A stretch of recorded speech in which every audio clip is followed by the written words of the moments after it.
Hi and welcome to another awesome video. This is part 3 of the silver collection series of this new channel. So let's get right on it, and we'll be looking at 100%, well basically 99.999%, 90%, 50%, 40%, and basically in between, and from different countries.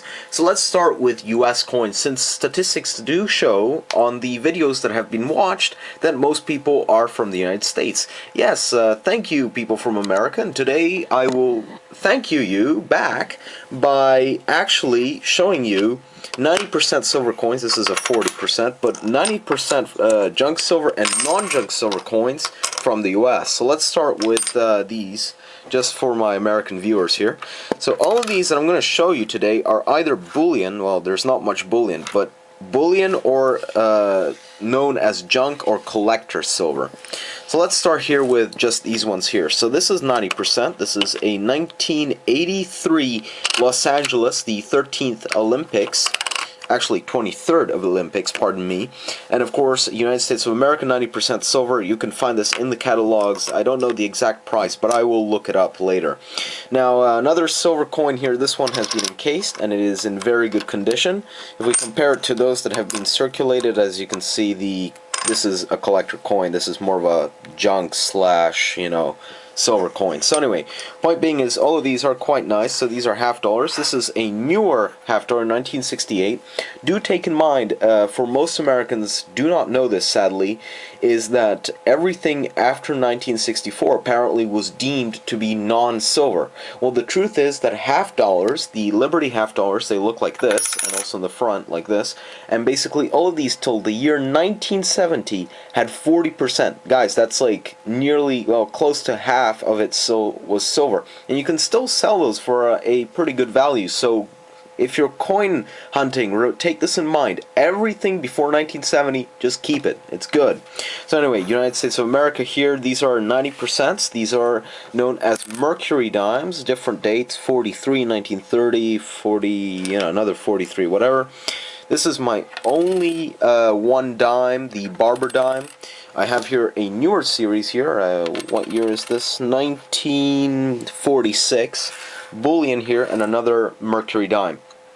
So definitely very nice coins. Now all of these are 90%. This is 100. It's a 1 gram piece. Definitely all of these are quite nice coins, and this is just an in-depth view for you Americans. And of course, do take in mind that all of these coins are available for trade on my website, and the reason why I'm doing this is not so much for personal gain, but for trading with people who are interested. Anyway, moving on. Here are another few coins, just bare coins. As you can see here, Finland, this is 30% silver. 90 I believe. These are also 90. So basically all these are very good amount of silver. Cuba, Nederlandse Antillen, believe it or not, 1970 for the Netherlands was still silver, at least for the Nederlandse Antillen, pardon me. And of course we're going to move to a final, this is the final video of today, might get a little long, but for part 3 we'll be looking at the English coins that I haven't shown you yet, and the total amount of silver which I calculated. Let's just take a look at what we have here. So, believe it or not, this may seem like a few silver coins, but let me just show you over here. All of this here is actually the same coin. Don't believe me? Well, I don't know. Let me just take a random one out of here. All of them are the same coin, or at least from the same date, and all of them are 50% silver. Now, I'll have to fix that later, whatever, but as you can see here, they're in pretty good condition, some of them, well, most of them, and some of them are in okay collector condition. I could sell them technically for a collector condition, and some people do pay well for them. So this bag has a few ounces in it, so always nice to have that, and I'll weigh it later. Here is another bag here with, of course, 50%. Remember, both of them are 50%, even this one here. So 50%, of course, the George the 5th, and here is George the 6th, I believe. Yeah. So George the 5th, let me just pull them out of here. Let me just install the tripod again. Just give me a second. Let's get this expensive tripod working. There we go. Let me just get this out. So, there we go. So all of these here are from George V. As you can see, some of them are in really good condition, can be sold pretty easily, as you can see, and some of them are more of just junk English silver coins.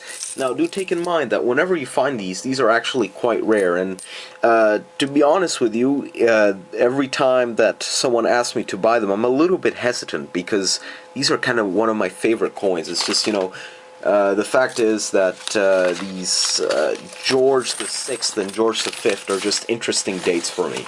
Anyway, point being is, let me just check the other bag here, and I just spilled.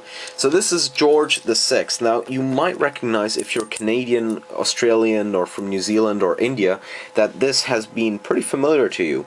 This is of course, the Prince, and this guy here has shown up on pretty much every currency that every country that they colonized. So basically, not only this area, but every place that was colonized by England, of course, had these pretty interesting princes coins. So, point being is, of course, they're really nice. In fact, in this date, 1946, 1945, all of these are in very good condition. So these, I might sell to you. I might trade for, you know, English coins or whatever, some other country, who knows, but they have to be silver. So anyway, point being is, let's actually weigh the amount that is here. Now, I can't, you know, take off case and show exactly, but I can do my best to weigh them out. So let me just take the beautiful rusty Inventum scale, and we will check this out. Right, so alright, now I'm at 0 grams. I'm just going to start like piling coins on here. Now, do take in mind that this is not exactly precise, and I'll just start with 50% silver coins so that you know. I'm just going to plop them on here. I can't be bothered. So here we go. So that's, give or take, let's see, with all of this and calculating that the bags are like about 10 grams, 645 grams, alright, and then divide that by half, so 322 point something grams. So, and this thing goes up and down, ignore it. So anyway, 322 grams of pure silver right here, and just these coins in the part 3 video right here. And now for the, well, random coins. So let me just check the ones that are 90% so I can give you a better overview. So whatever, let me just pop these on here. So that's 48 grams, and then I'll do the calculation later. You know, this is not exact, but, you know, whatever.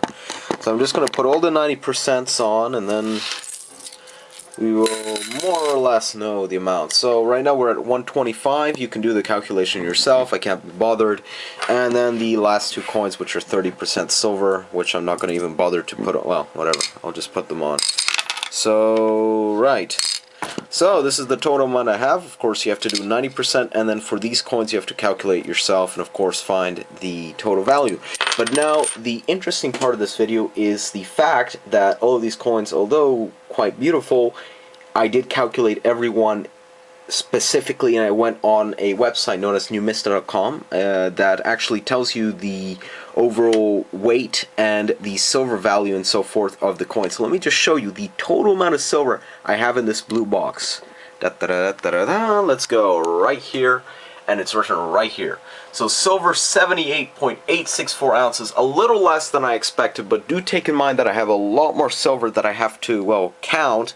But for the moment, what was in this blue box, excluding a gigantic amount of banknotes and rare banknotes and so forth, and special Vatican and sets.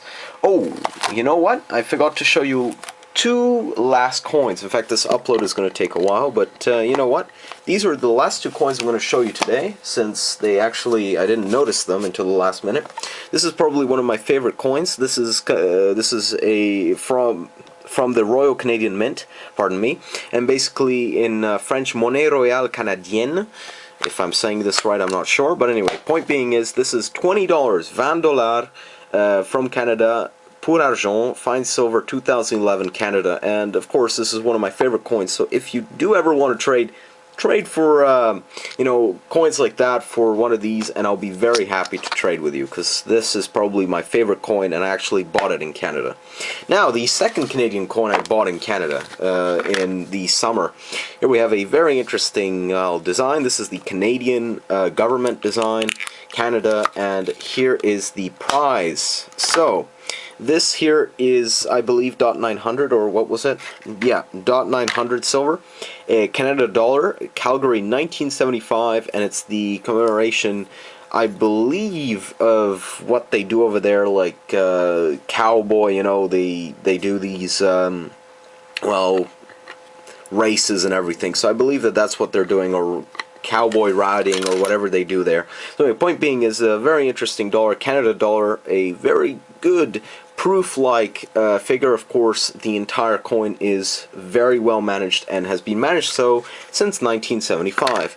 So thank you very much for watching this video. Of course, sorry for my petite grammatical errors. Do take in mind that I do speak 5 languages, so it does take me a little bit of a time to adjust switching languages from one to another. But anyway, thank you very much for watching my video. I hope that I was a help to you in any way, and you can see what there is available. All of this is available to be traded, to be sold, whatever you want. If you're interested in it, go for it. If you're interested to sell something to me, I'm also interested to see what you have. Anyway, thanks a lot for watching. This is a little bit of a longer video, so I might as well be quiet now and let you enjoy. Goodbye.